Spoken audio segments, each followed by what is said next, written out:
কেতিয়াবা অনুভৱ হৈছে নেকি সকলো থাকিও যেন মনটো শান্ত নহয়? অকাৰণ চিন্তা, উৎকণ্ঠা, মানসিক চাপ, আত্মবিশ্বাসৰ অভাৱ, সম্পৰ্কৰ সমস্যা বা জীৱনত এক অদৃশ্য অশূন্যতাই যেন আপোনাক ধৰি ৰাখিছে। আমি প্ৰায় ভাবো যদি পৰিস্থিতি সলনি হয় তেন্তে জীৱন সলনি হ'ব। কিন্তু এটা ডাঙৰ সত্য হ'ল জীৱন সলনি কৰাৰ আৰম্ভণি বাহিৰৰ পৰা নহয়, ভিতৰৰ পৰা হয়।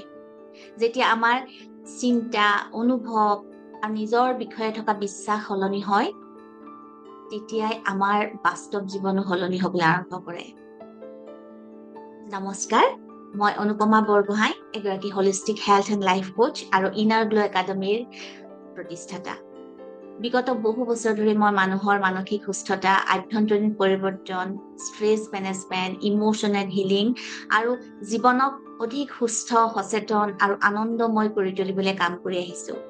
মোৰ এটা দৃঢ় বিশ্বাস আছে, যেতিয়া মানুহৰ মন আলোকিত হয় তেতিয়া তেওঁ জীৱনো আলোকিত হ'বলৈ আৰম্ভ কৰে। সেই বিশ্বাসৰ পৰাই আমাৰ এই নতুন পদক্ষেপ।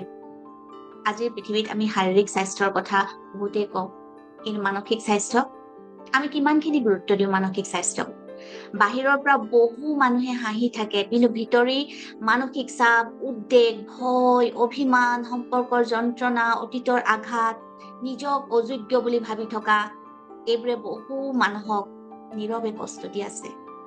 বহুতে কাকো ক'বও নোৱাৰে, কাৰণ সমাজে কয় শক্তিশালী হ'ব লাগে, কিন্তু কোনেও নিশিকায় ভিতৰৰ সেই ক্ষত টুকুৰা, সেই আঘাতখিনি কেনেকৈ আৰোগ্য কৰিব লাগে।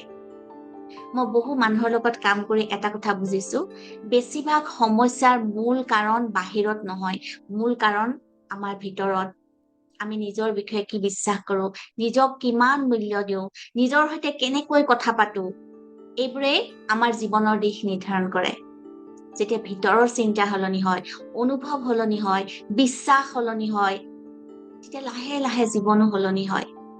এইকাৰণে ইনাৰ গ্লো একাডেমীয়ে আয়োজন কৰিছে এক বিশেষ পদক্ষেপ, মন আলো। সেই উপলক্ষে আমি আয়োজন কৰিবলৈ গৈছো অহা 29 জুলাইত যোৰহাটৰ মাহাৰা নামৰ ঠাইত inner glow mental wellness and healing festival. এই অনুষ্ঠান কেৱল বক্তৃতাৰ অনুষ্ঠান নহয় বা কেৱল মটিভেশ্যনো নহয়, ই এনে এখন মঞ্চ য'ত আপুনি নিজৰ মনক নতুনকৈ চাব শিকিব, নিজৰ অনুভৱক গ্ৰহণ কৰিব শিকিব, stress, anxiety, negative emotion, self doubt, emotional pain আদিৰ পৰা মুক্তি লাভ কৰিব পাৰিব আৰু কিছুমান বাস্তৱ আৰু প্ৰয়োগযোগ্য পদ্ধতি জানিব। Meditation, emotional healing, self awareness আৰু পজিটিভ মাইণ্ডছেট গঢ়ি তোলাৰ দিশত আমি সকলো একেলগে আগবাঢ়িম। যদি আপুনি কেতিয়াবা অনুভৱ কৰিছে মোৰ মনটো আগৰ দৰে ভাল লাগি থকা নাই, বা সৰু সৰু কথাত মোৰ বহুত টেনচন হয়, মই নিজক হেৰুৱাই পেলাইছো, বা মই পুনৰ আনন্দৰে জীয়াই থাকিব বিচাৰো, তেন্তে হয়তো এই অনুষ্ঠান আপোনাৰ বাবেই। আৰু এটা বিশেষ সুখবৰ, যিসকলে প্ৰথমবাৰৰ বাবে আমাৰ লগত সংযোগ হ'ব তেওঁলোকৰ বাবে থাকিব ফ্ৰী হোপ'ন'প'ন' হিলিং ছেশ্যন। হয়, একদম বিনামূলীয়া, কাৰণ আমি বিশ্বাস কৰো সকলো মানুহে অন্তত এবাৰ হলেও হিলিঙৰ অভিজ্ঞতা লাভ কৰাৰ সুযোগ পাব লাগে। যদি আপুনি অনুষ্ঠানত অংশগ্ৰহণ কৰিব বিচাৰিছে তেন্তে এই ভিডিঅ'ৰ ডেছক্ৰিপশ্যন বক্সত দিয়া গুগল ফৰ্মখন পূৰণ কৰক। আপোনাৰ লগত যদি পৰিয়ালৰ সদস্য বা বন্ধু বান্ধৱো আহিব বিচাৰে তেওঁলোকৰ সংখ্যা উল্লেখ কৰিব। ইয়াৰ দ্বাৰা আমি অনুষ্ঠানটো অধিক সুন্দৰভাৱে পৰিকল্পনা কৰিব পাৰিম। আৰু যদি আপোনাৰ মনত কোনো প্ৰশ্ন থাকে, অনুষ্ঠানৰ বিষয়ে অধিক জানিব বিচাৰে, তেনে স্ক্ৰীনত দিয়া এই ফোন নাম্বাৰত যোগাযোগ কৰিব পাৰে। আমি আপোনাক সহায় কৰিবলৈ সদায় সাজু। আৰু মোৰ এটা সৰু অনুৰোধ, এই ভিডিঅ'টো কেৱল নিজৰ বাবে নাচাব। যদি আপোনাৰ চিনাকি কোনোবা ষ্ট্ৰেছত আছে, এংজাইটিত আছে, ডিপ্ৰেশ্যনৰ সৈতে যুঁজি আছে, বহুত মানসিক কষ্টৰ মাজেৰে পাৰ হৈ আছে, তেন্তে অনুগ্ৰহ কৰি এই ভিডিঅ'টো তেওঁলোকলৈ পঠিয়াব। হয়তো এইটো তেওঁলোকৰ জীৱনত এক নতুন আৰম্ভণি হ'ব পাৰে। শেষত কেৱল এটা কথাই কম, জীৱন সলনি কৰিবলৈ কেতিয়াও দেৰি নহয়।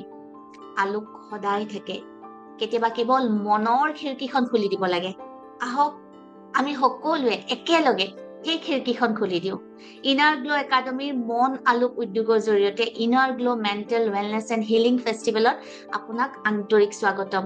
মই অপেক্ষা কৰিছো আপোনালোক সকলোৰে লগত ব্যক্তিগতভাৱে সাক্ষাৎ কৰাৰ বাবে। ধন্যবাদ। সকলো ভালে থাকিব, সুস্থ থাকিব আৰু মনটো আলোকিত কৰি ৰাখিব।